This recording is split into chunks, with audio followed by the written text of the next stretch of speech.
And these are the contents of my lecture. First include introduction to the radiopharmaceutics. What is it? Why we are using it?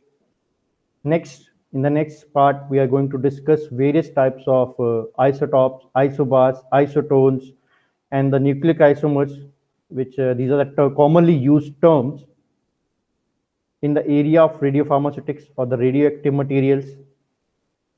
Next, we are going to discuss what is radioactivity and its brief history, how it was discovered, and how we reach to the point where we can use it for the purpose of diagnosis and as well as treatment.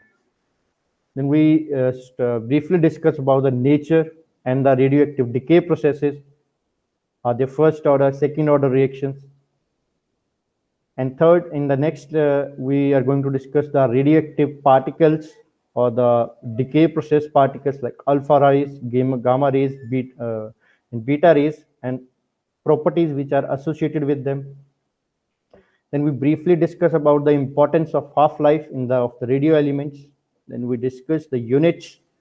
Then how the radioisotope. Then in the next part we are going to discuss the radiation, how we are going to generate the radioisotopes, and then we will discuss the methods for the measurement of the radioactivity, and finally we reach to the a good radiation practice, how to handle them with the care for any purpose that can be diagnosis or that can be treatment, because these radiations are very harmful. If they are not handled properly, they can lead to precipitation of several type of cancers. Beside you are using for the treatment of the beside you are using them for the treatment of cancer, they can precipitate the second type of cancer because they are ionizing in nature. So it is very useful to have a SOP to make a good handling of these radioactive materials. So the first introduction, the radiopharmaceuticals or the medicinal radioactive compounds, they are the group of pharmaceutical drugs which contain a radioactive isotope. Radioactive isotope means which is able to emit continuous, which is able to emit radiation in a continuous manner without any external support. There is no need to charge them. There is no need to supply any energy, or even there is no need to keep them in sunlight. And radioactive radiopharmaceutical, they are widely used for diagnostic as well as therapeutic purpose. They are widely used to treat and diagnose various type of cancers, like in the treatment of thyroid cancer, iodine 131, that is a radioactive isotope of iodine, is widely used. And for the diagnosis, we can use the barium sulfate as a radio opaque contrast media for that diagnosis or taking x-rays of the tissues and the other associated organs, which are generally not seen in the simple x-rays. And radio pharmaceuticals, they emit radiation themselves, which make them different from the contrast media, which can absorb or alter the external electromagnetism or the ultrasound. So the branch that deals with these compounds is now commonly termed as radiopharmacology. It is the science which help us to understand the nature and their use in the specialized cases. These elements or these compounds, they are widely categorized as radio tracers, which we use for diagnostic dysfunction in the body tissues. Although all the medical isotopes which we are using are not radioactive, but still they hold a pole position in the pharmaceuticals.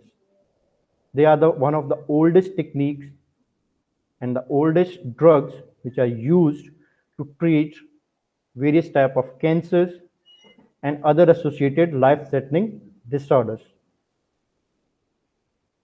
So let's discuss about few terms which are widely used. The first term is isotopes. So isotopes, in common term, we can define So isotopes are the variant of a particular element which different in number of neutrons, or consequently in the nucleon number. So you can see the isotopes which have the same number of protons but different number of neutrons. Or you can, in the simplest word, you can say isotopes are the compounds having same atomic number but different mass number. So all isotopes of a given element have the same number of protons, but they different in number of neutrons. Hence, the atomic mass is different. The term isotope is formed or derived from a Greek root word that is isos, mean equal, and topos, mean place. That means same place. The term, it was coined by a Scottish doctor and a writer named Margaret Todd in 1930 in a suggestion to his friend chemist Frederick Soddy. So in this slide, you can see the three isotope, naturally occurring isotope of hydrogen. The first one is a simple hydrogen. It contains one proton in the nucleus. There is no one neutron, and there is only one electron. And the second one is the deuterium. There is another neutron in the nucleus. So the mass number is changed. But the number of protons you can see in all three is same.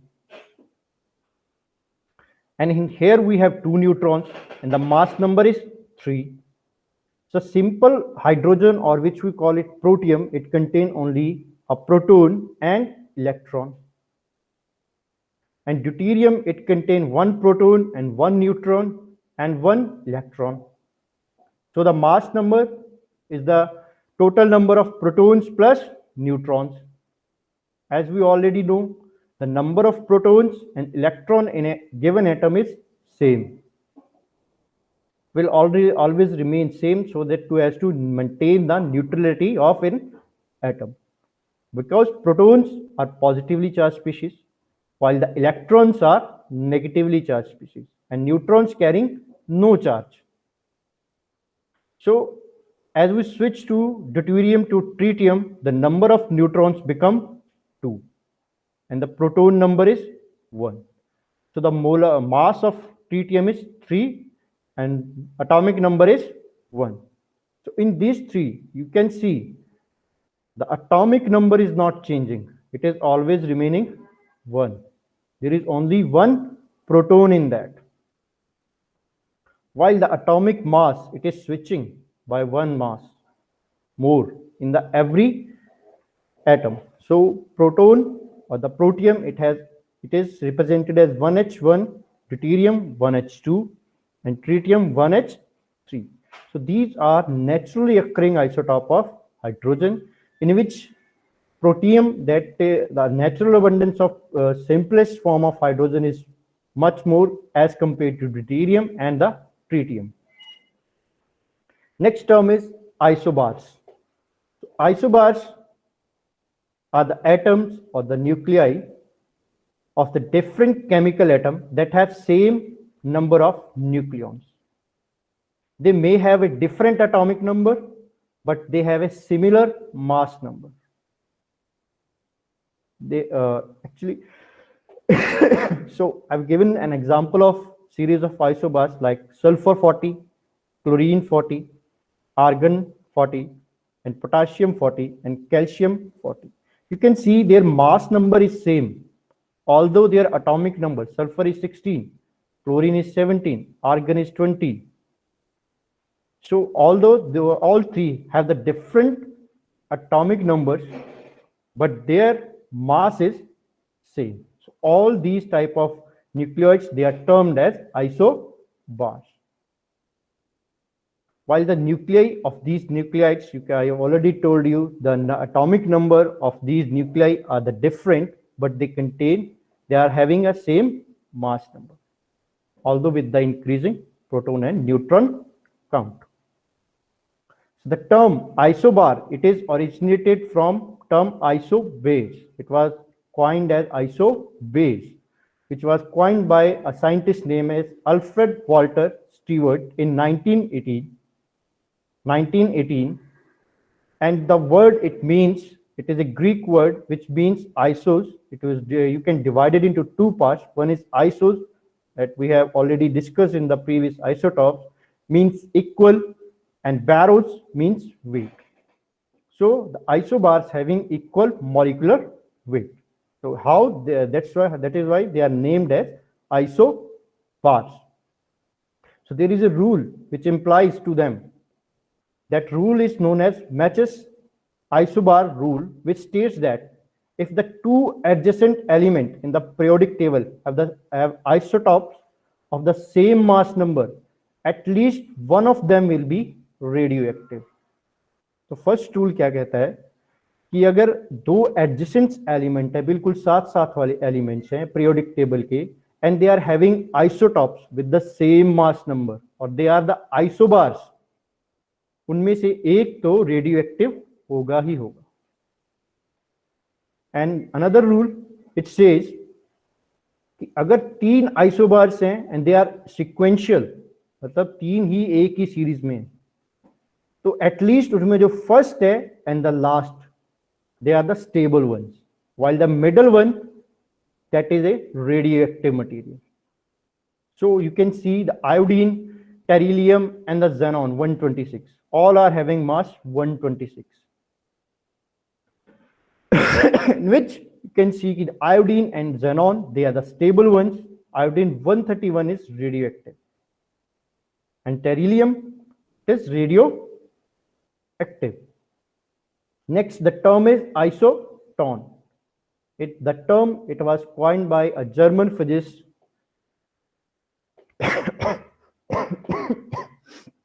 who has changed the only term P in the isotope, that was replaced by N. So what it implies, the two nuclides are isoton if they have same number of neutrons. They can have different number of protons. So in the boron 13 and carbon 13, nuclei both contain 7 neutrons, and so are they are the isotons. Although carbon का जो atomic number है, that is 6. Both are having different proton numbers, but the number of neutrons, they are same. They are having 7 neutrons. And the another examples are sulfur 36, chlorine 37, argon 38, calcium 39, and 39 potassium and 40 calcium. They are having isotons of 20 series because they contain 20 neutrons each. Next, other term, nuclear isomers. A nuclear isomer is a metastable state of an atomic nuclei in which one or more nucleon, that is proton or neutron, occupies a higher energy state than the ground state of the same nucleus. The metastable state, it describes itself. Metastable state describes the nuclei whose excited states have half-lives of 10 to 1000 times longer than the normal half-life of the excited state that decay with the prompt half-life. The ordinary half-life, that is in the order of 10 to 10 raised to power minus 12 seconds. And generally this process is observed during the fluorescence. So what is fluorescence? You can see the electric tubes. They work on this principle of fluorescence. Next, the common term, radioactivity. What is it? Radioactivity is a phenomenon of, we're discussing radioactivity. So radioactivity is the phenomenon of spontaneous disintegration of unstable radioactive atomic nuclei so as to achieve a stable configuration. This process may take a year, 15 minutes, 20 minutes, and you can say कि it may take seconds to decay, or it may take very longer time, like 5,000 years, 10,000 years, to attain a stable configuration. Because radioactive process or the radioactivity is a spontaneous process. It's a very slow process. There is no need to supply energy. And in the decay process, one or more kind of energetic ionizing radiation or the particles or the electromagnetic radiations, they are emitted from the nuclei. A very large number of radionuclei, both occurring naturally and man-made, are known now, and we are using them for various purposes in our day-to-day life, for the scientific purpose, for the say for the diagnostic purpose, and for this treatment purpose. And they are widely used in various kind of practice, and they are used in the area of scientific research, nuclear medicines, and in various other practical applications, just to like for this CRI scans, MRI scans, and CT scans. So let's discuss about a brief in the history of how the radioactivity was discovered. It started in 1896 when the Henry Becquerel discovered or the naturally fluorescent material that are emitting X-rays which were discovered by William Roentgen in 1895. So what Henry Becquerel was doing? He exposed a potassium uranyl sulfate, a uranium containing compound, to the sunlight. Then he placed the element in a photographic wrapper with a black paper. What he believed? उसने क्या सोचा? But why he had done this? Because he thought the uranium, after absorbing the energy of sun, it will emit the X-rays. It will emit the X-rays. But this hypothesis failed with the further studies, because that is nothing like that. But he was very good scientist, so he carried forward his experiment. He took the X-rays or the plates out of the box and decided to develop them like we develop in the earlier days. We developed the photographic plate. Although the photographic plate has not been in use because of the rise of these digital cameras we are offering, but before that we have the photographic films which we need to develop as a negative. So he decided, I will develop these photographic plates and want to see what happened. And after developing, he got surprised, got amused. He saw that the images that were created on the photographic plate was very strong and clear. And even if you don't provide any external source of energy, like he exposed the crystal to the sun. He exposed the crystal to the sun in the earlier experiment, which was proven wrong. He saw there is a continuous emission of radiation, and photographic plates have the dark and the white spots on them. Hence, he coined this term, or hence he discovered the term, discovered the radioactivity, and stated that there is no need of external energy. These elements are such strong, they can emit the radiations without any external source of energy. And hence he named them as radioactive material. This is an experiment. It was done by him. He placed a radioactive material in a collimating system that is concentrating the light emitted from that, or the radiations emitted from that radioactive material, to a photographic plate. He saw there three spots. One spot was in the same direction as the radioactive material was placed, and two were slightly bented after the application of external magnetic or electromagnetic field. So that's why he was amazed. I just placed these material in a closed chamber, but still my photographic plate was developed.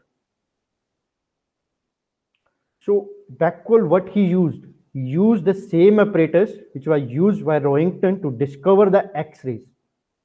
But since the X-rays were neutral and they cannot be bent by the magnetic field, so the rays which are coming, which are developing directly in the same position, or you can say directly to the position of this radioactive material where it was placed, they named it as X-rays or the gamma particles, which are not charged. And the rays which show some negative deviations, they are charged particles. They are attracted by the negative charge. It means they contain some positive charge. Because we know unlike charges tends to attract each other and like charges tends to repel each other. And same with the beta rays.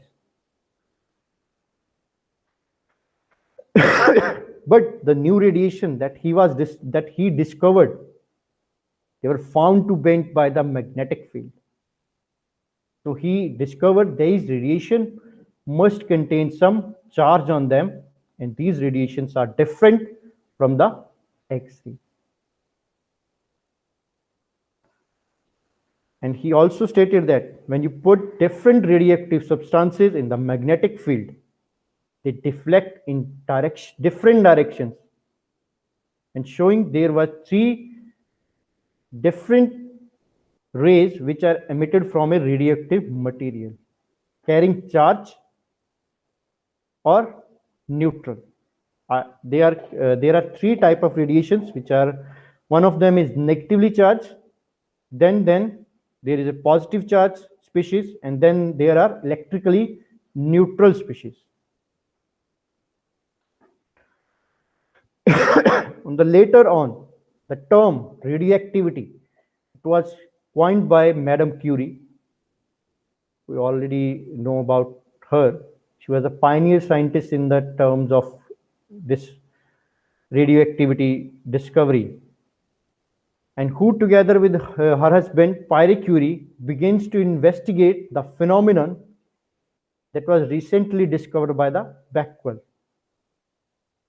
And there is a great story of Madame Curie and her husband. They were the two-time Nobel laureates, and due to the higher exposure of radiation, they died also because of certain type of cancers. The Curies, they extracted uranium from the ore. The Curies, they start extracting uranium from its ore, and they got more surprised when they discovered that the leftover material after the extraction, it has more radioactivity than the pure uranium itself. And from that, they concluded the ore contained other radioactive materials also, other than the uranium. And in the following years, they led to discover the two more radioactive material, that is polonium and radium. And it took them 4 more years for processing the tons of isolated material so as to determine their chemical properties and to carry further studies on polonium and radium. And another scientist, Ernst Rutherford, was doing the same experiments to study the radioactive decay process. The radioactive decay process means the emission of different kind of radiation from the material. He was studying on them. He named the radiation with the alpha, beta, and gamma particles on their ability to penetrate through the matter. He experimentally confirmed that the alpha rays, they can be stopped within or by a few centimeters of air. How he proved that? He took a hollow chamber and placed a photographic plate on it and filled it with air. What he saw, when the chamber was filled with air, the spot which was appearing on photographic plate got disappeared. By this experiment, he confirmed that only a few mm or few millimeter of air was able to stop alpha particles to develop the photographic plate. While the beta particles, they move faster. He also discovered that the beta particles, they are much smaller than the alpha particles, but they move faster and still they have electric charge. Then he placed an aluminum sheet that is 1 millimeter of thickness, and that was able to stop beta particles also to develop on the photographic plate. Then the gamma particles, they are carrying no charge. They can penetrate through the large distances and materials. So 100 centimeter or more thick wall made up of concrete and lead, that was able to stop them penetrating through the metal. So while if this is a common practice where the persons who are working with these radioactive materials, the outer periphery is made up very strong. The outer walls, they are filled with you can say very dense concrete material that is mixed with the lead so as to stop the radiations to get distributed into the air. So in this diagram, you can say the alpha particles which are emitted from a radioactive material, they can be stopped by a paper sheet which is few mm in thickness. While beta particles, they can penetrate or penetrate through the paper sheet, but they can be stopped by a thick sheet of aluminum that is generally a few centimeters or evenly a 10 to 20 centimeters in thickness. But gamma particles, they are highly penetrating. They can penetrate through the paper, they can penetrate through the aluminum sheet, but they are stopped by the high and thick concrete wall, which is made up of mixture of lead and concrete. They can be only stopped by this purpose. And still, due to their high energy, they can pass through the wall in a very small amount. Next, the nuclear isomers, which are having long half-lives because of their gamma decay, is forbidden from the large change in their nuclear spin, which is needed to emit gamma rays.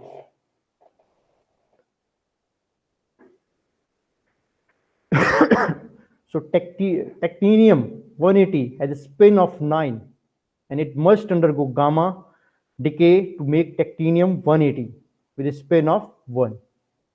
Similarly, technetium 99, it has spin of half and must undergo gamma decay to develop 43 technetium 99, which is a stable isotope with a spin state of half.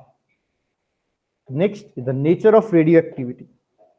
The radioactivity, it is a continuous phenomenon where a radioactive material, it undergoes spontaneous disintegration.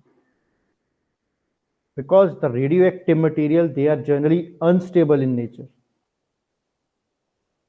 They want to change their state, which is more energetically favorable, and that is the lower energy state. We already have studied that the higher energy states are generally unstable. No atom, no nuclei, no neutron, no proton can stay there for a longer period. So they tend to attain a stable configuration or a stable state which is energetically favorable. So radioactive decay, it's a highly exogenic process. It liberates a huge amount of energy. That is why the radioactive materials, they are used for developing energy processes or producing electricity. It is statistically random, a first order process that occurs with a small amount of mass being converted to energy.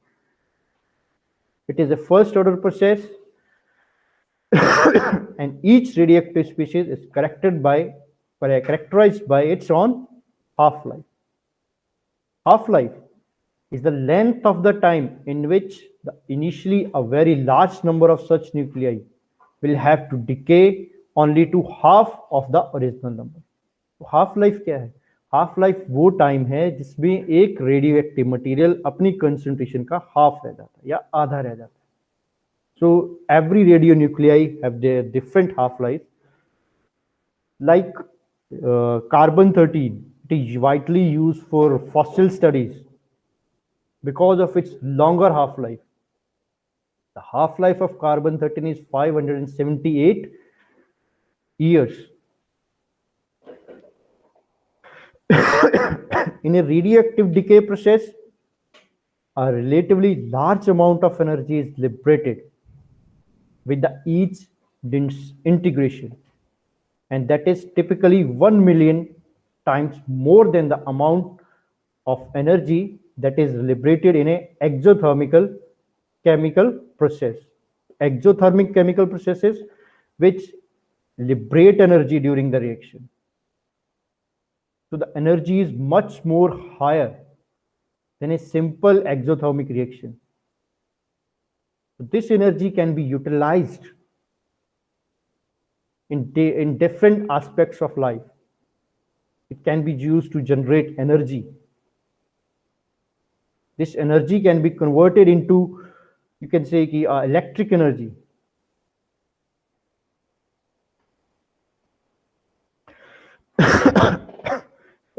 So the exothermic energy, which is released from a chemical reaction, that is very small in number, but the energy that is released or generated from a radioactive decay, it is expressed in the terms of million electron volts of the per nucleus. Since the radioactive decay is a nuclear rather than the electronic phenomena, the rate of a given radioactive species or the radionuclide is not altered measurably by the change in temperature and pressure. As we know, the chemical reaction, which we are either exothermic or endothermic, they are greatly influenced by the change in the temperature and pressure. But the radioactive decay, it's a very spontaneous process, whether the temperature is high, whether the temperature is low, whether there is a high pressure or the low pressure, they are not altered in any condition. It's a spontaneous process. It doesn't require energy from any other particles. It's going on. So Earth is also emitting some radioactive material because Earth crust or the Earth core is made up of these radioactive materials, and these radioactive materials have property of continuous emission of radiation to attain a stable configuration, and that is how our Earth is also a radioactive source.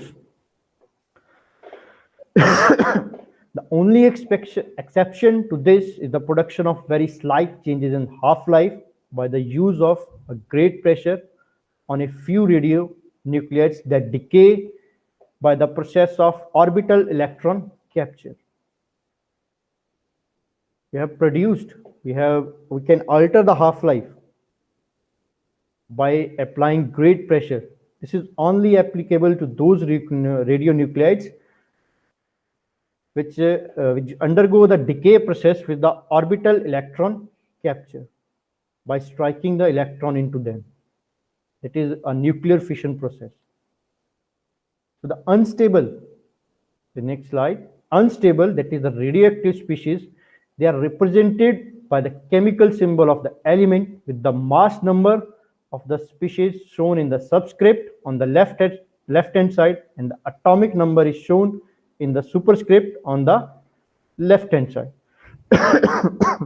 And for example, you can see here I have represented the widely used radioactive tracer of carbon, that is carbon 14.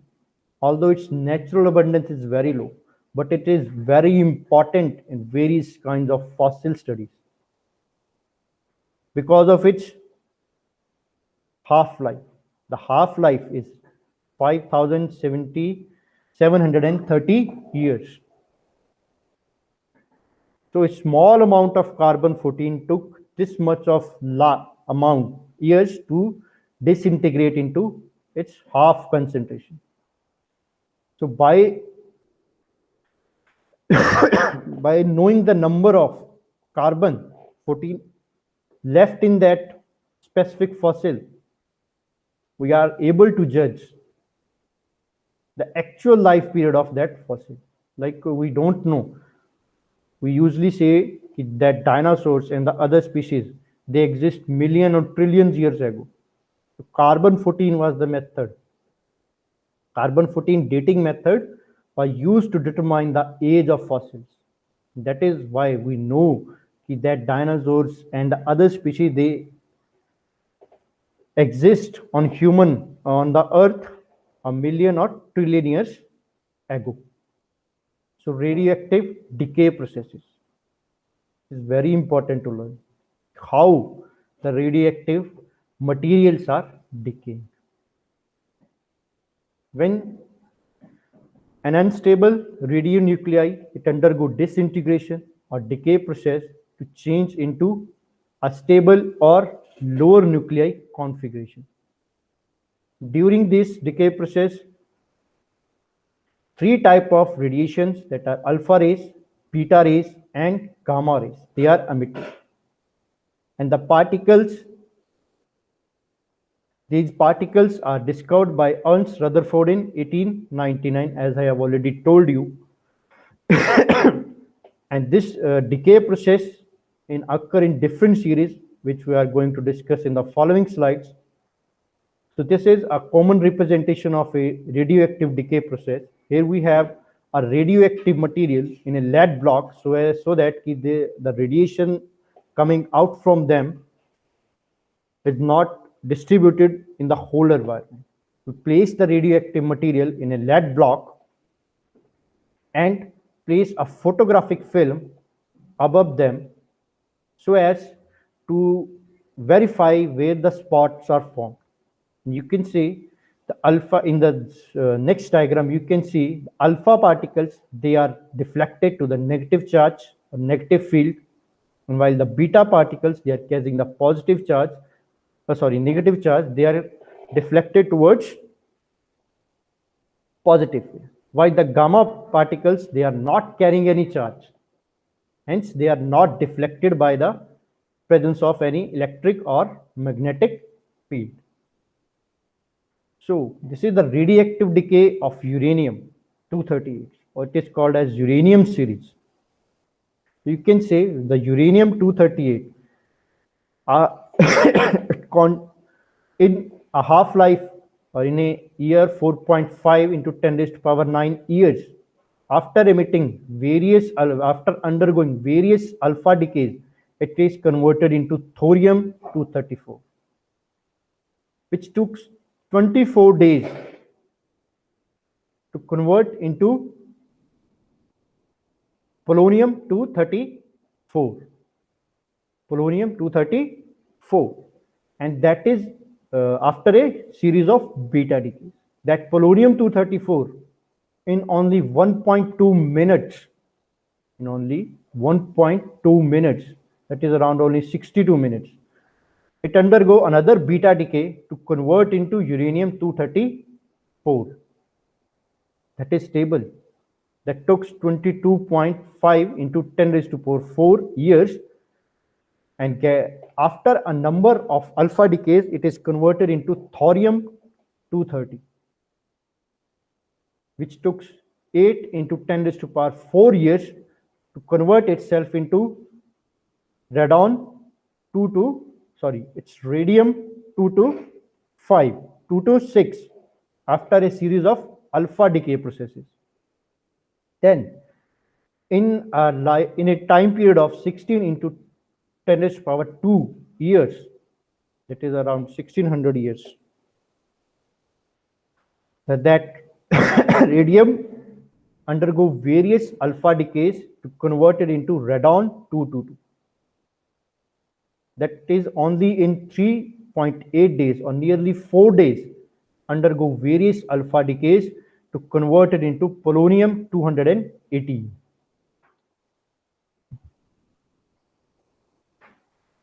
And then this polonium, it is also unstable.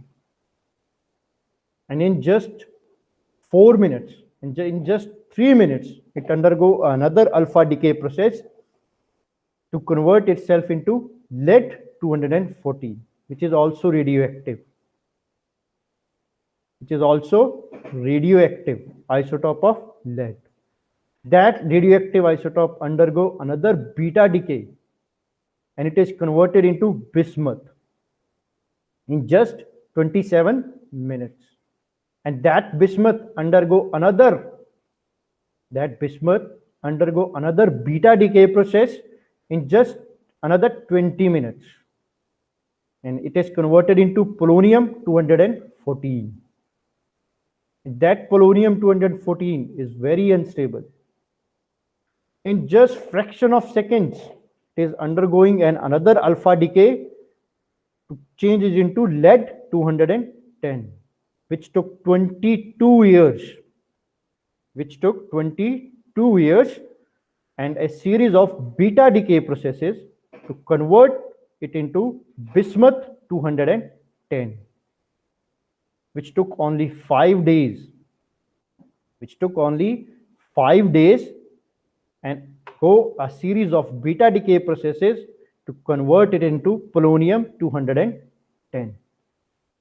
And that polonium 210 undergo different alpha decay processes.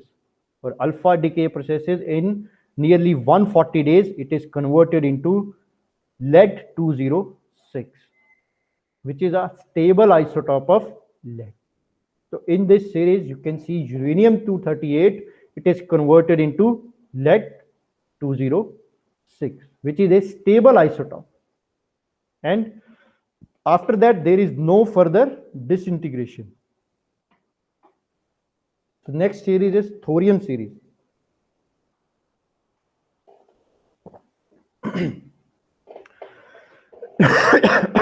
So thorium 232, it undergo different alpha decay processes in a very high lifespan, that is around 1.4 into 10 raised to power 10 years, 10 raised to power 10 years to convert itself into radium 228. That took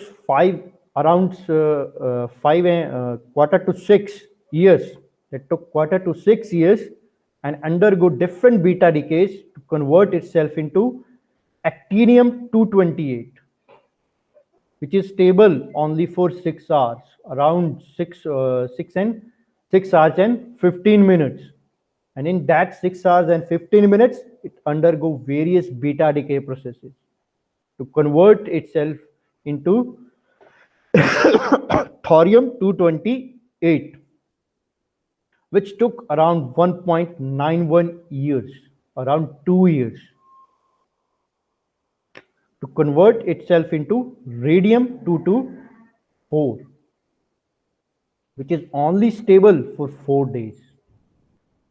It only took 4 days and go a series of alpha decay processes to convert it into radon 220.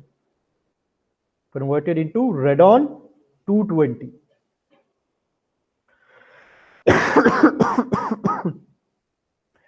which is only stable for 55 seconds, and that to undergo alpha decay to convert it into polonium 216, which is very unstable. It is only stable to 0.15 seconds. In that 0.15 seconds, it undergo a alpha decay process to convert it into lead 212. In the previous series, we have seen lead 212 is radioactive, and it took nearly 11 hours and undergo a beta decay process to bismuth 212, which took a nearly 60 minutes to convert. It might undergo a beta decay to convert into polonium 212, or it may undergo alpha decay to convert into thallium 208. Both are radioactive. Polonium and thallium both are radioactive and highly unstable. Polonium takes only fraction of seconds. You can see it's 0.3 into 10 raised to power minus 6 seconds. And it go another alpha decay to convert it into lead 208. While an alpha decay, and next we have the thallium. It is also very unstable. It took only 3 minutes and undergo a beta decay process to convert it into lead 208, which is a stable isotope, and there is no further disintegration after this. During this process, gamma rays are also emitted. I'm just showing you the main decay processes which are happening, which are more useful. Along this alpha, beta, and gamma, alpha decay or beta decay, gamma radiations are also emitted. Next, it's the radioactive decay of uranium-235. Uranium exists in three isomers: uranium-235, uranium-236, and uranium-238. 235 and 238 are radioactive.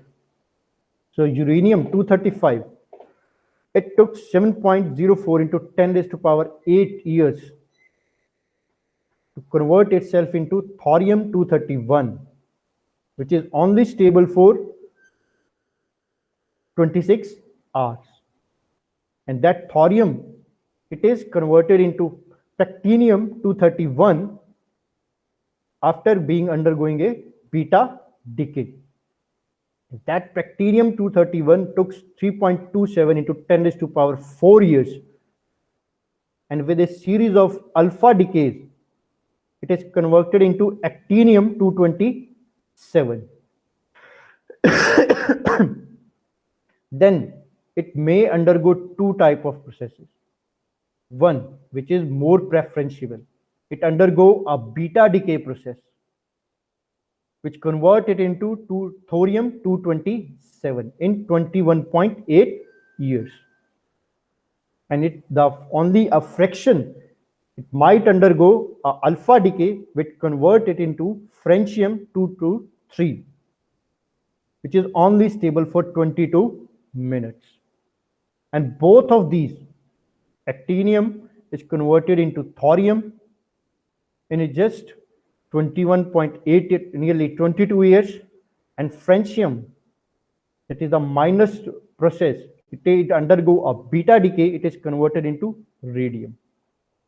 And actinium, more of the actinium is converted into thorium. It is only stable for 19 days, and it also converted into radium after undergoing a alpha decay. And that radium is stable. That radium took only 12 days, nearly 12 days, and undergo a series of alpha decay processes to convert it into radon-219. And that radon-19, in just 4 seconds, it emit alpha particle and converted into polonium 250.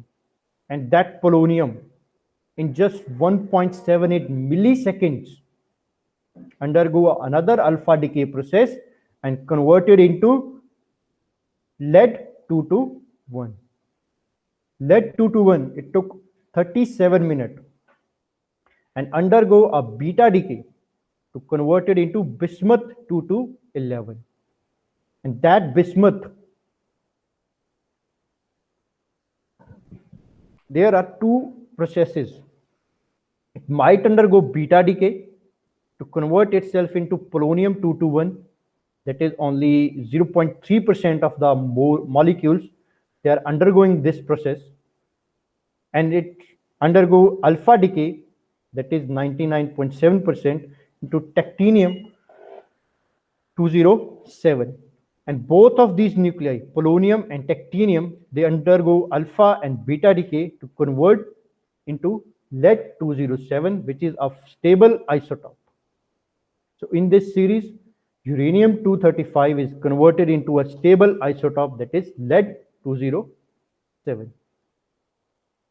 So various kinds of particles, they are emitted during a radioactive disintegration process. They are alpha particles, they are beta particles, there are gamma particles, which are categorized on the basis of their properties and deflection in the magnetic field. So let's have a quick overview of these particles along with their some properties. So first, I will discuss the alpha particles. Alpha particles, or they are also known as alpha rays or alpha radiations. They consist of two protons and two neutrons bound together into a particle that is identical to helium nucleus. The atomic number of helium is 2 and molecular mass is 4. So same is the beta particles. Alpha particles. 2 alpha 4. When a particle emit an alpha particle, the atomic number is reduced by 2 and the atomic mass is reduced by 4. And they are generally produced by the process of alpha decay. Alpha particles, they are named after the first letter in the Greek alphabet, that is alpha, and the symbol is like this, and they can represent it like alpha or alpha 2 positive. And they have no net spin, their spin is 0. In this slide, I'm just representing the alpha particles which are emitted from a radioactive material. So it has they can be symbolized like, they can be represented like helium atom, that is 2He4. 2 is the atomic number and 4 is the atomic mass. I have already told you, when a particle emits an alpha particle, the atomic number is reduced by 2 and the atomic mass, it is reduced by 4. So alpha particle, they have a kinetic energy of about 5 million electron volts and have velocity that is nearly 4% of the speed of light. The speed of light is 3.8 into 10 raised to power 8 meter per second. They are highly ionizing form of the particle radiation. While there are, you can say there are different alpha particles which can be produced by the radioactive material, there are also be long range alpha particles which are produced by the ternary fission. That is the longer range alpha particles, they have 3 times more energy and 3 times more penetration power. The energy of alpha particle emitted in alpha decay is mildly dependent on the half-life of the emission process, and with many orders of magnitude difference in the half-life being associated with the energy change that is ratherly less than 50%. Next, we switch to beta particles. Beta particles or beta rays, they have the symbol beta, Greek letter. They are the highly energetic, high-speed electron or positron that are emitted by a radioactive material. or the decay of the atomic nucleus during a beta decay process. They can be represented in two forms: beta negative decay and beta positive decay, which produce beta. If there is a beta negative decay, it means it produces an electron, and beta positive decay, it produces a positron. They are the high energy. The energy is 0.05 million electron volts and have a range of about 1 meter in air. The distance is dependent upon the particle energy. They can penetrate through the 1 meter in air. So this is the beta decay. In this slide, I'm representing the beta decay of thorium-234 nucleus. You can see this is a parent thorium-90 thorium-234. This is a decay event. This is the negative beta. A beta particle is emitted, and this is a positive decay. So it is emitting energy photon also. Next, a beta decay process or the electron emission. When an unstable atomic nucleus with excess of neutron, it may undergo beta negative decay, where a neutron is converted into proton, and an electron or an electron anti-neutron, the antiparticles of neutron. So if I say ki if this neutron is converted into proton, there is no change in the mass number or atomic numbers. This process is mediated by a very weak interactions, and beta negative decay is commonly occur among the neutron rich fission byproducts that is generally happening in the nuclear reactors to produce a high amount of energy in the nuclear fission of uranium-235, which is initiated by the striking of a high energy neutron to it. So both of these processes they contributed to the copious quantities of beta rays and electron antineutron produced by the fission in the reactor fuels. Next, the positron emission. When an unstable atomic nuclei with an excess of proton, it may undergo beta or positron emission, where a proton is converted into neutron, a positron, or an electron neutron. Beta decay process can also happen inside the nucleus when the absolute energy of the binding when the absolute energy of the binding energy of the daughter nuclei is greater than that of the parent nucleus, or that is the daughter nucleus have a lower energy state. Because we have already studied all the radioactive nuclei, they want to attain a lower energy state. So अगर daughter nuclei की energy ज्यादा है तो वो कोशिश करेगा कि मैं उसी में कन्वर्ट हो जाऊं.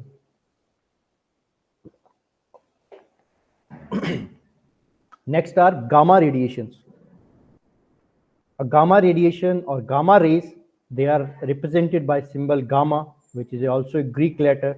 They are highly penetrating form of electromagnetic radiation that are arising from the radioactive decay of an atomic nuclei. They are short wavelength electromagnetic radiation, but they contain a high amount of energy. There is a relationship E is equal to mc square,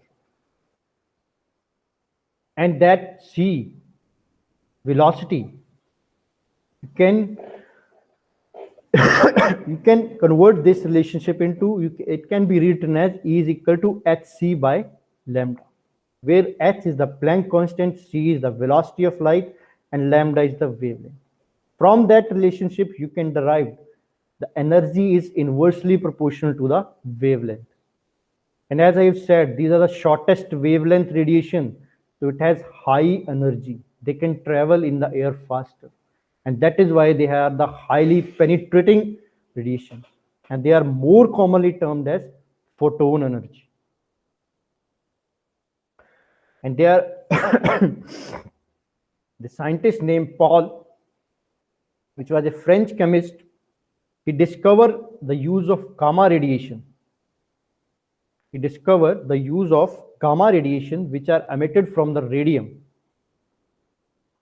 in the different aspects of life.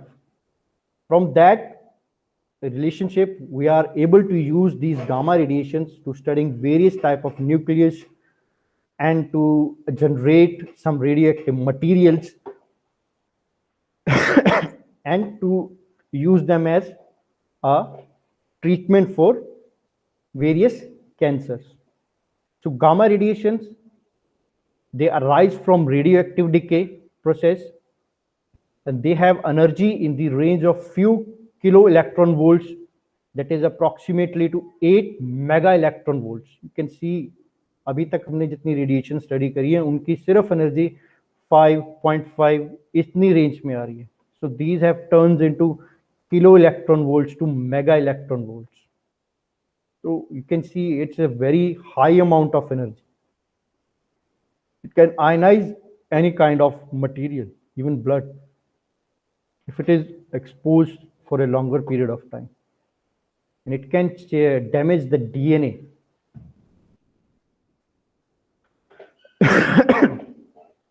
The natural source of gamma radiation is they are originating from the earth.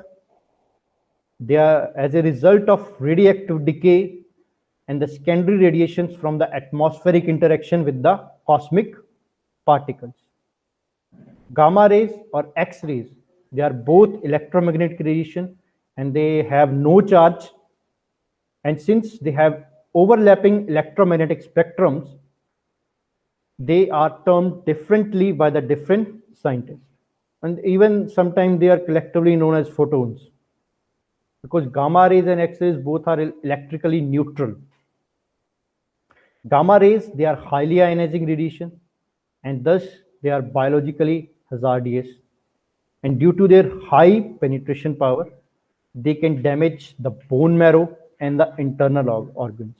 And they can even cause damage to the cells and to the DNA also. And they are emitted during the radioactive decay process. In this slide, I'm generalizing all the processes: the radioactive decay, the decay type alpha decay, emitted radiation is 2 alpha 4 or the helium nuclei. So there is, you can see, as I've already told you, the atomic number is reduced by 2 and atomic mass is reduced by 4. So the parent nuclei and the daughter nuclei which is formed from the parent nuclei is 2 atomic number short and 4 atomic mass short. While in a beta decay, the atomic number is raised by 1. Atomic number is raised by 1 while the atomic mass is same. There is no change in atomic mass. While in gamma emission, there is no change in atomic mass as well as atomic number, because there is nothing has been reduced. They are simple particles or the simple radiations of high energy, lower wavelength. So they do not change the atomic number and atomic mass of the nuclei. So different units which are used to express the radioactivity. The first is the Curies, in the honor of Madame Curie and her husband Pierre Curie. They used worldwide or internationally recognized. It is represented by small c, and it is defined as the quantity of radioactive substance which is undergoing the same number of disintegration in a unit time as of 1 gram of radium, and that is equal to 3.7 into 10 raised to power 10 disintegration per second. So curies क्या है? Curies को हम किस तरह से define करते हैं? ये रेडिएशन एक रेडियोएक्टिव मटेरियल से निकली हुई वो रेडिएशन है जो कि 1 ग्राम रेडियम की रेडिएशन के बराबर होती है. 1 ग्राम रेडियम जितनी रेडिएशन एमिट करता है एक यूनिट टाइम में, that is termed as curies. और 1 ग्राम रेडिएशन इन्हें पर सेकेंड में it undergoes 3.7 into 10 raised to power 10 disintegrations per second. So next is Roentgen. It is the unit of exposure. Exposure से यहाँ मतलब है you can कि आप कितना किसी पार्टिकल को इसके साथ एक्सपोज कर सकते हैं. So 1 Roentgen is equal to 2.5 into 10 raised to power minus 4 calories per kg. Next is radon or rad. It is the unit of absorbed dose. So when you are giving these radioactive materials,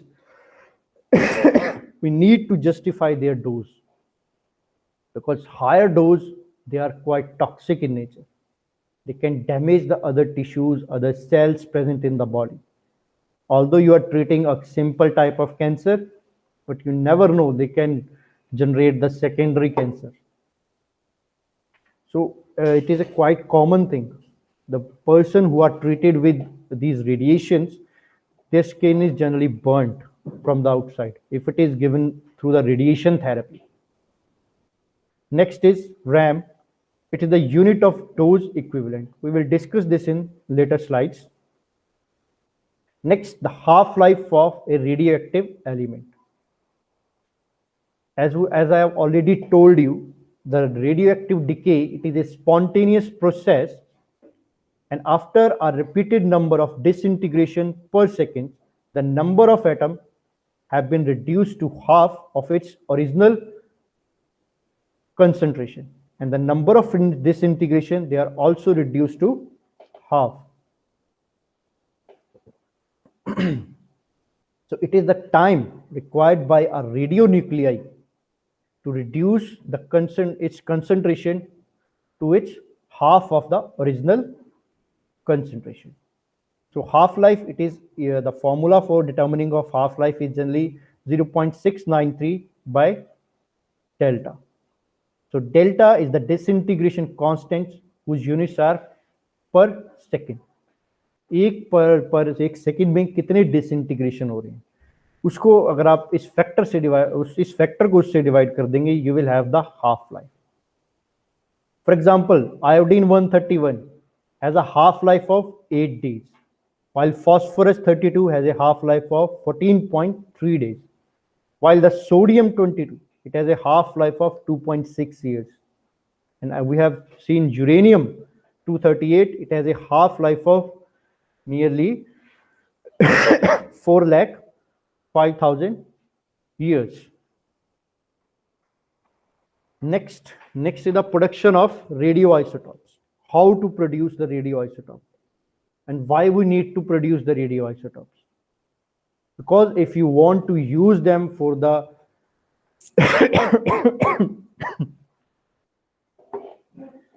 if you want to use them for the radio diagnostic as well as this, you can say the other processes, you have to generate these radioactive isotopes as per your requirement, or the materials, radioactive materials which you need to use for diagnostic as well as the other processes, diagnostic or treatment. So there are three methods. There are three methods to generate a radioactive isotope. One with the cyclotron, second is the nuclear reactors, third we have radionuclide generators. We are going to discuss these methods one by one in the following slides. The first method is the cyclotron. तो cyclotron क्या होता है? एक circular device है which can generate a high energy neutron,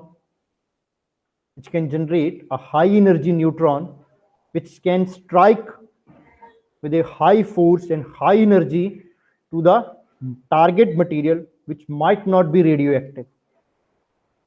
So this is a process which we use to convert non-radioactive material to the radioactive material of our need.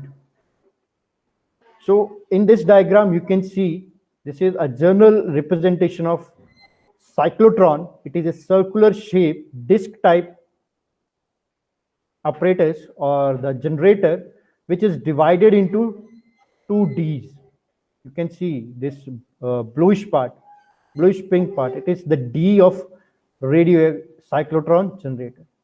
and this is a vacuum shield. In the center, we have the iron. We have the iron of a simple atom or simple molecule.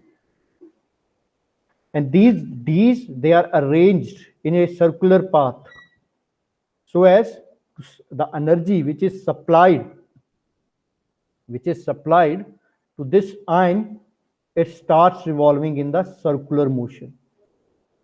It starts revolving in this circular motion, and this circular motion provide, and this each cycle of circular motion increase the energy of moving particle. Increase the energy of moving particle. When the energy is reached to its maximum, it enters through this window into the bombardment chamber, where we have placed our target element. And when it strike with the target element, it convert the target element into our radioactive material.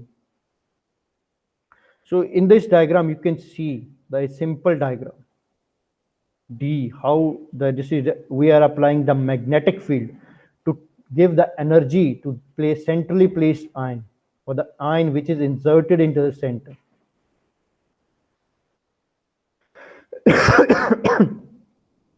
So this method of producing radioactive isotope is also called as nuclear bombardment method.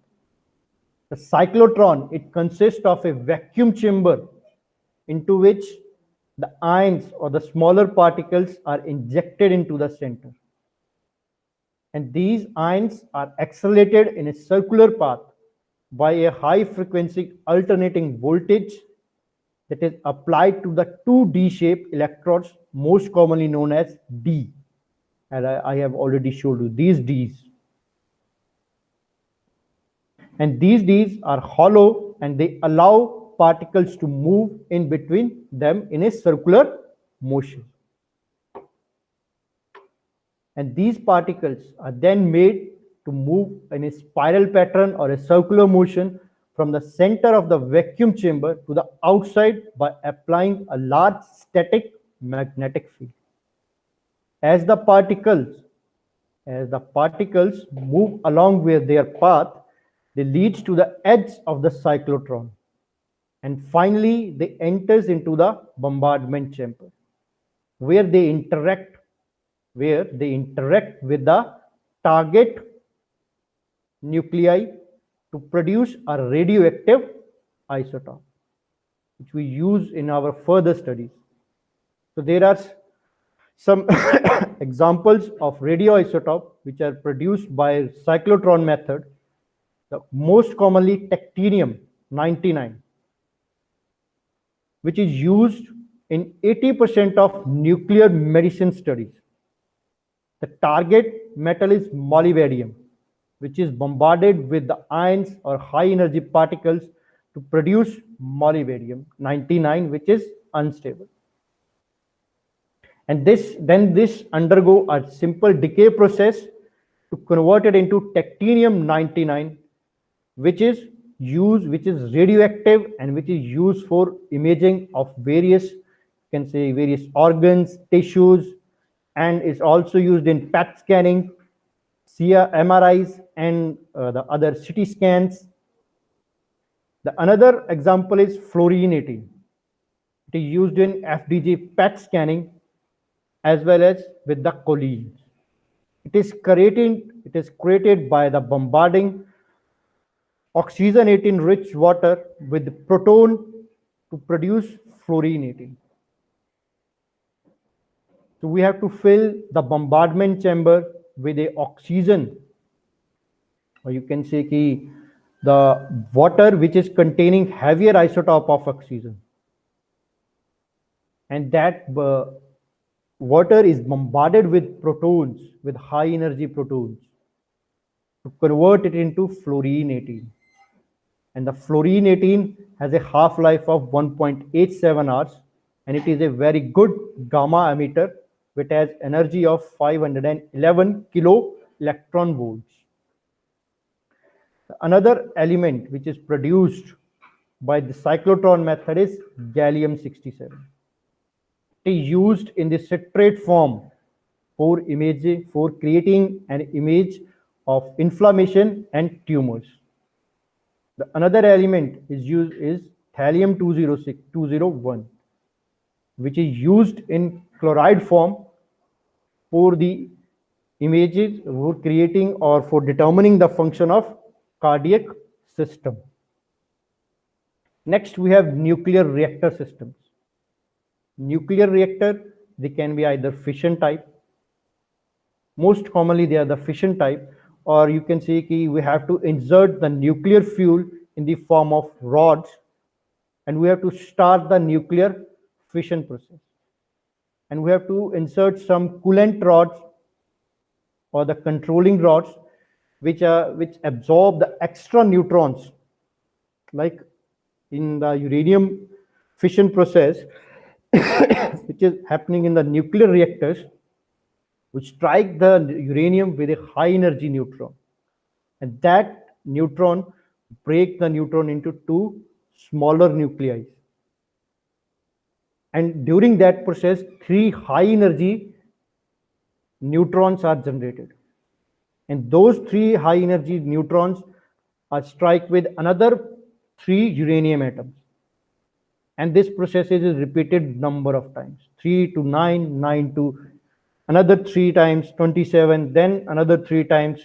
So in order to carry out a controlled fission, we use some control rods. These rods are inserted in specialized chambers. They absorb the extra neutrons. Like we have generated 3 neutrons, they absorb 2 and only allow 1 to pass to the another fission process. And that's how they control these processes. During these processes, the uranium, which is converted into two other, like krypton and radon, are formed by the fission of uranium by striking of neutron. So from that, radon is radioactive. This is how we are generating. This is how we are generating the other nuclear radioactive material. So the core of nuclear reactor is filled with uranium that is undergoing spontaneous fission into lighter fragments, emitting 2 or 3 fission neutrons in the process. And these fission neutrons, they interact with uranium to produce the highly unstable uranium-236, which carry the further fission events in self-sustaining nuclear chain reaction. And these materials can load into the ports of reactor to be irradiated by the neutrons.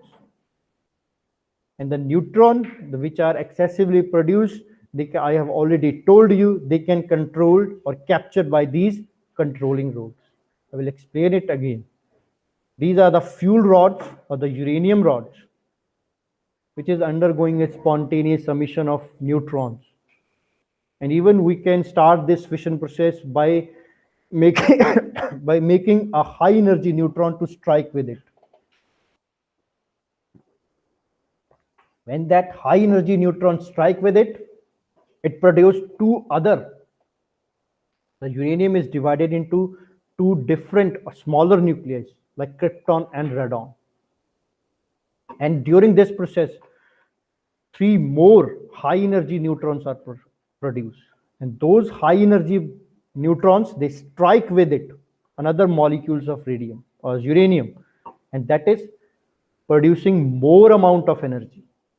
In order to control those process so that it should not go beyond our limits, or there should be no emission of gamma radiations into the atmosphere or the alpha particle into atmosphere, we use these controlling rods. What are the functions of these controlling rods? They absorb the extra neutron from it. They absorb the extra neutrons from it and only allow a single neutron to pass on to the another process. Like I've already explained this slide, so I'm just going to next. The fission activity, it can be controlled by the controlling rods that engulf the core and are made up of material that can absorb the neutron without undergoing the fission, most commonly, and preventing the further fastening of the fission process. Most commonly, these rods, they are made up of cadmium or boron. They are made up of cadmium or boron. The moderated rods, they are made up of material that will slow down the energetic fission process. They absorb the energy of neutron to some extent and slow down its speed, because a very fast moving charged particle, it will strike with very fast velocity, and that fast velocity create a series of events, and to slow down that neutron we use these moderated rods. And there is one more thing. This outer chamber, it is filled with a coolant material. What the use of coolant material? It absorbs the fission energy or the exothermic energy. The coolant material, it is generally heavy water, or you can say deuterated water, deuterium oxide, which is circulating through these pipes. It is circulated through these pipes at a continuous force, like is working principle of a condenser. It is condensing the system. And this outer shield, it is made up of with heavy walls of concrete mixed with the lead. Next, the radionuclides, which can be produced by neutron activation. Or the radionuclear or the radionuclear reactor. So neutrons are added to isotope for creating heavy isotopes that generally lies below the line of stability, and they undergo beta emission. In a fraction of seconds, we can achieve this. The disadvantage of this type of nuclear reactors, they produce radioactive material in a very poor yield, and sometimes the desired radioactive isotope material is not also produced.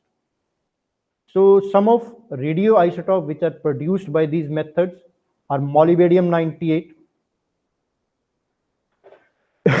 which is produced through cyclotron. We can use iodine, which is used for treating and imaging of thyroid gland. We can produce xenon 133, which is used to study the lung ventilation studies. The half-life of this is 5 days. So it can be, so you can say, so it can be used very fast, or it can be produced as per your requirement, but it can be easily transported. There is another element, that is krypton 81, which can be also used for lung ventilation studies, but it's because of its very shorter half-life, it is only 13 seconds. We are replacing it with the xenon. Next, we have some radionuclide generators. These are, you can say, these are the facilities which are developed by the hospitals, which are dealing with the radionuclides. And these radionuclide generators, they are used to produce radionuclides on a shorter period or in a shorter demand. So they work like, you can say, a simple column chromatographic chamber. Column chromatography क्या होती है? There is a big column in which we have placed some material to isolate mixture of material into pure fractions. So same type of thing you can place here. This is, you can say, this is a column which is made up of glass, or it's a glass cylinder which is placed inside of a big lead shield so as to stop the radiations. And this glass cylinder is filled with alumina and some, which is mixed with some adsorbent material, which is radioactive adsorbent material, like cadmium we are using there. So alumina is mixed with some radioactive adsorbent material, and it is filled in this glass chamber. And then these radioactive materials or the mixture of radioactive material that is इसमें fill कर दिया जाता है. The radioactive material is filled. From there we are passing the eluting solvent which is able to dissolve your required radioactive material, and it is the eluted daughter nuclei is collected in this vial. I will explain this. So it is based on slow decaying of parent radionuclei. A slow decaying parent radionuclei, it is absorbed on surface of alumina, which is placed in a sterile glass column that is encased in lead or depleted uranium shields. The parent radionuclei decay with a shorter half-life radionuclei that will be used for the further in the nuclear imaging. That is the most commonly termed it as daughter radionuclei. The daughter radionuclei is removed by passing an eluent solvent. Commonly we use sterile saline through the glass column, and the resulting solution that is collected into the vials which contain the daughter radionuclei is sealed under the vacuum, and these radionuclei generally produce with a very shorter half-life, and these type of processes are generally carrying out a specialized facility nearby the hospital which are dealing with this. In India, we have a agency name that is BARC, Bhabha Atomic Research Center, which is dealing with this production of radionuclides in India. Europe have their own agencies, USA has their own agencies, and they are supplying these radioactive materials for imaging as well as treatment purposes to the different hospitals which have a specialized facility to develop these to use these radionuclides for the different purpose. And this method of producing radionuclide is useful when you are using a very short-lived radionuclide, as it needs to produce near to the patient. आपको quick use करना है, आपके patient को एकदम से चाहिए, तो you can use this method. या जो भी हॉस्पिटल्स हैं वहां पे ये चीज रहती है, वहां पे इस चीज की फैसिलिटी रहती है, they you quickly produce this radionuclides. In this way, the generator can travel whilst producing the daughter radioisotope to the site of the use, and at which point it can be eluted. Each time radioisotope is eluted, its activity, its concentration drops to 0. Then the steadily builds up again and until it is eluted. आप बार बार elute कर सकते हैं. आपने एक बार elute किया daughter nuclei, उसकी concentration क्या होगी, खत्म हो. Then the radioactive decay process is happening. थोड़ा सा और बना, then you pass the solvent, another elution, then after wait for another 10 to 20 seconds or 10 to 20 minutes, another pass time, or 1 to 2 minutes, another illusion, and here you can collect the bigger amount of that radionuclei and you can use it very quickly. So there are some radionuclei which can be generated by this method. One is them tactinium. Tactinium is most widely used because it is created from molybdenum, which we have only created by the cyclotron process, which is very short-lived. It undergo a beta decay to convert itself into tactinium, which can be easily eluted by the use of this radionuclide generator. Another radioisotope created by this method is krypton, which is used for lung ventilation studies. Another is rubidium, which is produced by cyclotron and can be absorbed on zirconium phosphate in the generator to elute that. It decay into rubidium, it decay into krypton by the electron capture in the beta decay, and krypton 81, it can be extracted from the column by blowing a simple air to it. आपको सिर्फ हवा पास करनी है आपका radio nuclide आपके पास आ जाएगा. The next most important point, how to measure the radioactivity. You are studying something, you have to measure it. कितना है, कितना नहीं है. You can either go for quantification or either go for qualification. You can either do it quantitatively or qualitatively. Both are possible. So there are basically three methods which you can use to measure the radioactivity of a radioactive material. First, by the ionization of gases. Second, the excitation of solid or some solutions. Third, the ability of radioactive material to expose to photographic emulsions, which was our oldest technique, जिसकी help से हमने radiographic या radio activity को जाना था. It was carried out in 1898 by the different scientists Ernst Rutherford, Madame Curie, जिन्होंने radioactive film पे spots के थ्रू रेडियोएक्टिविटी को जनरेट किया था या स्टडी किया था. So in this system, nowadays we have some detector systems which are either filled by the gases or you can say with different scintillation materials, which can produce the secondary radiations, which can be converted into different electric signals, which can be amplified further, and that can be converted into digital or analog symbols, and which can be printed, or you can say can be stored in a hard disk, or with the help of computer you can use them. So basic process, the incoming radiation, it falls on the detector, which can be gaseous detector, scintillation type. The ions or the scintillation ions of the gases are formed, which generate an electric signal, which is passed to the detector, which is further amplified, and then it is passed to the computer. This is the basic process of studying or measuring the radioactivity of a material. So there are different, first we are method which is based upon the gaseous ionization.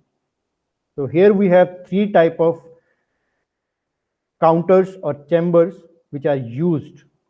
First is the Geiger-Müller counter, proportional counter, ionization chambers, and these chambers or the counters, they are able to detect alpha particles, medium to high beta particles, and gamma radiations, but generally they have very low efficiency.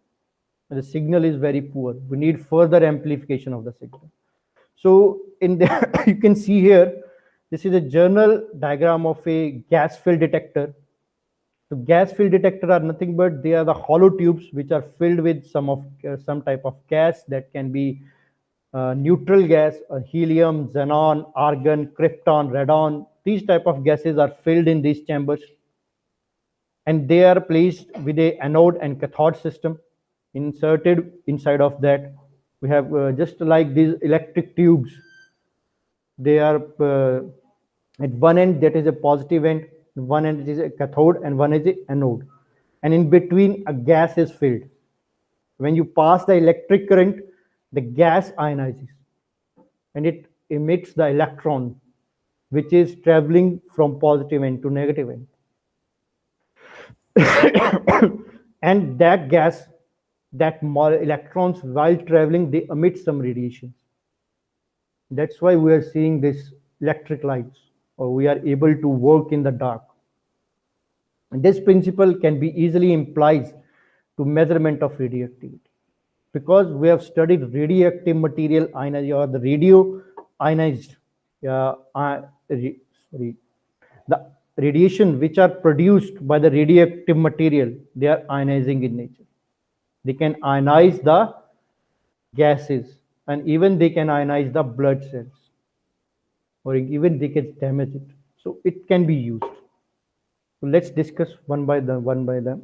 First, the ionization chamber. The ionization chamber, it is the simplest gas-filled radiation detector, most widely used for the detection and measurement of certain ionizing radiation that include X-rays, gamma rays, and beta rays. It collects all charges that are created by the direct ionization within the gas through the application of an external electric field. The ion chamber has a good uniform response to the radiation over a wide range of energies and are preferred means of measuring high level of gamma radiations. This is a diagram of your gas filled detectors. You can see this is the chamber. It is filled with the neutral gas that can be xenon, argon, and the neon noble gas materials. And we have placed at the both end, one end is connected to the positive of the battery and another one end is connected to the negative of the battery. So it is anode positively charged and cathode is negatively charged. And in between them, we have placed a current measuring device that can be a simple voltmeter, amp meter, and the other devices which we can use to measure the current. And when these ionizing radiation, they are incident on this gas, you can see there is it leads to formation, jo ionization hogi, it leads to formation of ions of the gas here and emission of electrons. The electron moves towards to the anode, and while the positively charged species of gas, they move towards to the cathode, and that will create a flow of electrons and ions to the respective ends, and it will create a flow of charge to the respective ends, and it will lead to generation of small electric current, which amp meter or voltmeter show by its deflection. Okay, and that the generated current is directly proportional to the intensity of your incident radiation. They are widely used in nuclear power industry, research labs, radiographic labs, radiobiology labs, and in some environmental monitoring. To judge the amount of these radioactive material present in air, we can use these type of detectors. You can fill the simple air in this. So working. An ionization chamber, it measures the charge from the number of ion pairs that is created within the gas, which are created within the gas by the incident radiation. It consists of a gas-filled chamber with two electrodes, which we generally known as cathode and anode, or anode or cathode. The electrodes may be in the form of parallel plates, or they have cylindrical arrangement, or they can be coaxial, located in the internals of the chamber. A voltage potential is applied between the electrodes to create an electric field around the filled gas. When the gas between electrode is ionized by the incident ionizing radiation, the ion pairs are created, and the resulted positive ions and the dissociated electrons moves towards the electrodes of the opposite polarity under the influence of electric field.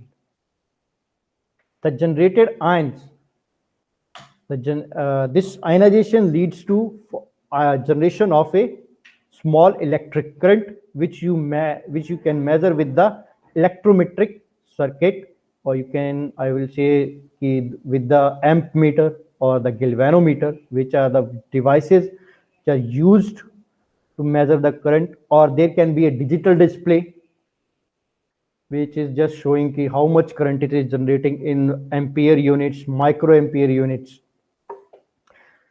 The electrometer, it is most capable of measuring a very small output current, because only the current which is produced by this method is in the range of fattometers to picometers, depending upon the design, dose of radiation, and the applied voltage.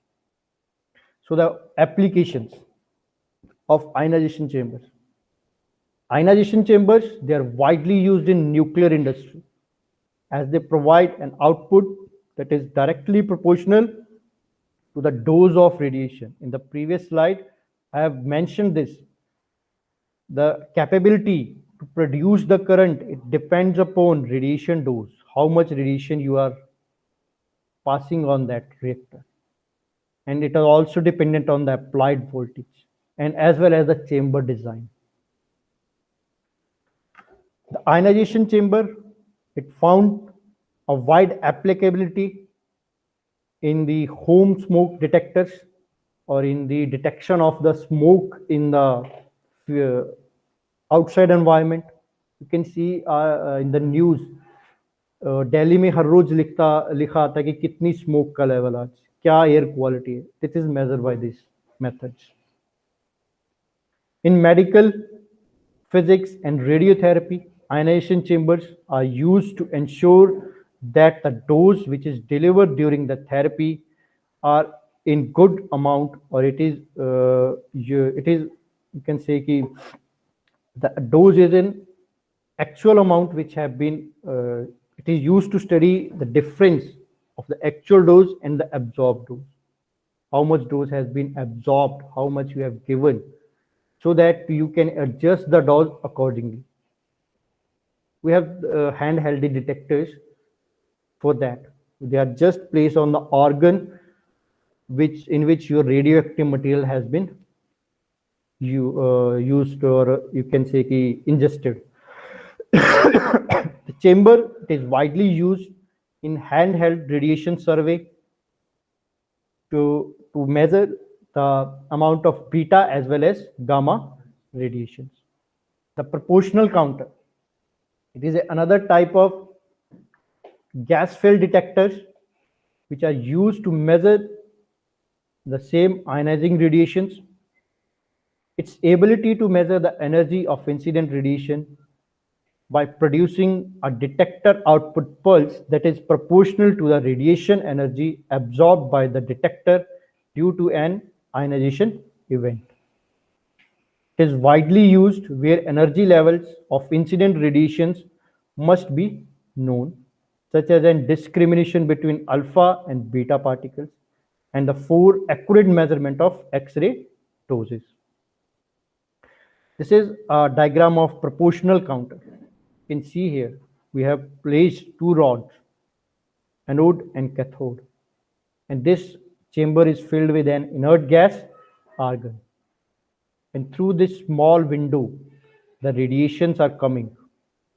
And they are also producing same type of ions or electrons as we have previously studied. And they move to their respective electrodes and they generate the current. But they are more sensitive than this previous simple ionization chambers. They are more sensitive. In proportional counter, the gas is filled in the chamber. That gas is generally a noble gas, or we can also fill a quench gas, so as there should be no higher ionization or there should be no false results. We commonly use a mixture of 90% argon, 10% methane, which is generally known as P10, which is generally commonly known as P10. It is used to fill the detector system. An ionizing particle that enter into the chamber, it collide with the gas of the inert, and it ionize that inert molecule to produce an electron and a positively charged ion, commonly known as ion pair. As the ionizing particle travels through the chamber, it leaves a trail of ion pairs along with its trajectory, the number of which is proportional to the energy of the particle if it is fully stopped within the gas. Typically, a 1 million electron volt energy is created by 30,000 ion pairs. Next are the applications. The proportional counters or the proportional counters, the proportionality between the energy of the charged particles traveling through the chamber and the total charge created makes proportional counter useful for the charged particle spectroscope. They are one of the widely used widely used in spectroscopy to determine various other ionizing radiations. Proportional counters, they are also useful in detection of high energy photon, used extensively to check the radioactive contamination on personal, flat surfaces, tools, and items of clothing. Next, the third are Geiger-Müller counters. Next, the third are Geiger-Müller counters. A Geiger-Müller counter is an instrument which is used for the detecting and measuring the ionizing radiation. They are also called as Geiger-Müller counters or Geiger-Müller apparatus or Geiger-Müller's detectors, and they are widely used in measuring radiation densimetry, radiological protection, experimental physics, and nuclear industry. It detects ionizing radiation such as alpha particles, beta particles, and gamma rays using the ionizing effect produced in the Geiger-Müller tube. It's also a gas field detector, but it contains high sensitivity. It works on the same principle as the previous tubes. You can see it is the metal tube which is negatively charged here. Through that window, the radiations are passing, and it is creating an ion pair that is moving towards to the anode part or positively charged cathode, and it will creating a flow of electric current which you are going to measure with the help of the same galvanometric or voltmetric devices. So Geiger-Müller counter or the Geiger-Müller tubes, they are the gas sensing detectors, and they are used to process electronic, and they can be connected to some type of display also. The Geiger-Müller tube is filled with an inert gas which can be helium, neon, argon at a low pressure, to which a high voltage is generally applied. The tube briefly conducts the electric charge when a particle or photon is incident on it, and that is able to ionize the gas. The ionization can be amplified within the tube by a Townsend discharge effect to produce an easily measurable detection pulse, which is fed to the processing unit and to display unit. The large pulse from the tube makes Geiger-Müller counter relatively cheap to manufacture, as subsequent electronic are greatly simplified. The electronics also generate a high voltage that is typically 400 to 900 volts that is applied to Geiger-Müller counter to enable its operation. There are two types of detection radiations. The readout devices that can be count or radiation dose. The count display is the simplest and is the number of ionizing events detected display, either as a count rate or such as counts per minutes or counts per second, or as a total number of counts over a set period of time. So digital display क्या है? वो आपको बताता है कि आपके 1 minute 1 second या आपने एक स्पेसिफाइड टाइम पीरियड रखा है, आधा घंटा पौना घंटा, उसके अंदर कितने काउंट्स हो गए, कितने डिके हो गए हैं, कितने रेडिएशंस आ गए हैं. The readout device can be analog or digital, or in the modern instruments it can be connected to the computer or a readout you can see into the printer devices. The application of Geiger-Müller counter, they are used for detection of alpha and beta particles. They are used to detect gamma radiations and X-ray, which are collectively known as photons, which I have already told you. They are used to measure the neutron by using a gas such as boron, trifluoride, or helium, or they can use a plastic moderator to slow down the incoming neutron. Next are the scintillation detectors. Scintillation detectors, they have a material that have property to scintillate. That means if when the radiation falls on that material, it emits electrons that can be further amplified to the another course of electrons, and that can be re-emitted and re-emitted a number of times. So we use some luminescence materials. When they are struck by the incoming radiated particles, they absorb their energy and scintillate, and they reabsorb and they re-emit the absorbed energy in the form of light or electron.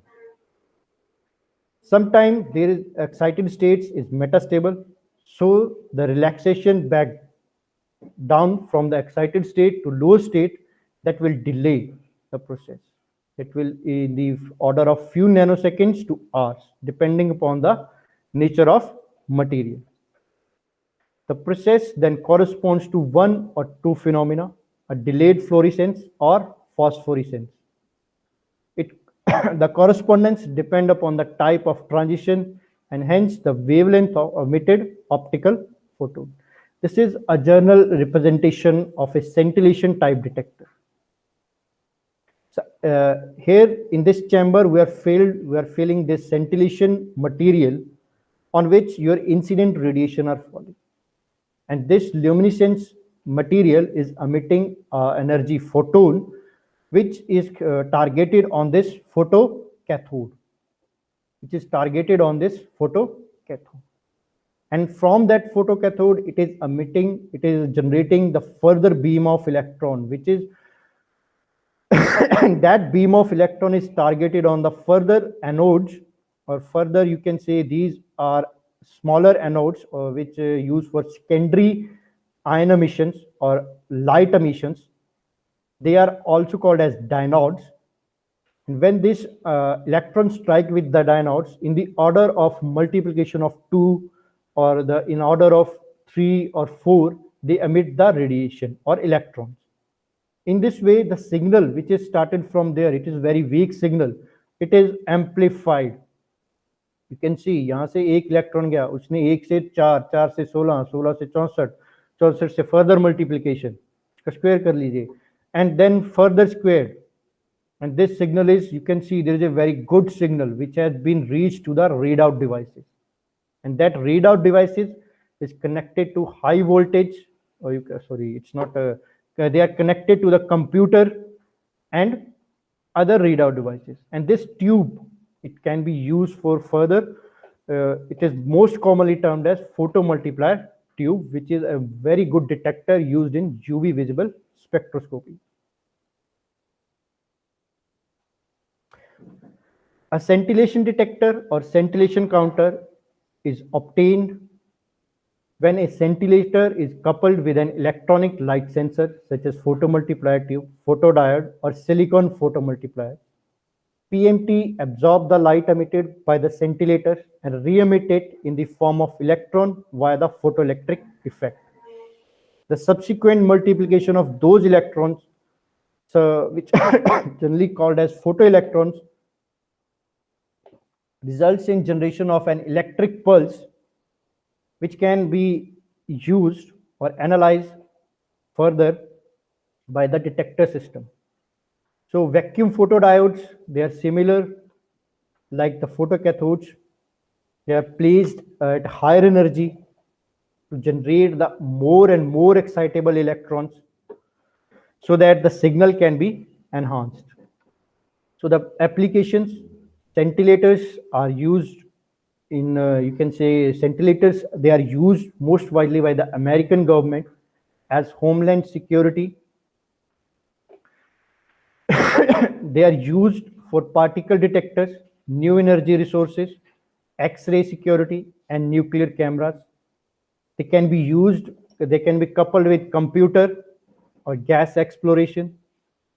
They can be used for CT scanning, gamma cameras in medical devices. They are used in older type of CRT computer monitors and television sets. So I rest my lecture here. The rest of this will be discussed in the next lecture. So I'm handing over the stage to my fellow colleague, Dr. Gamin Preet Singh.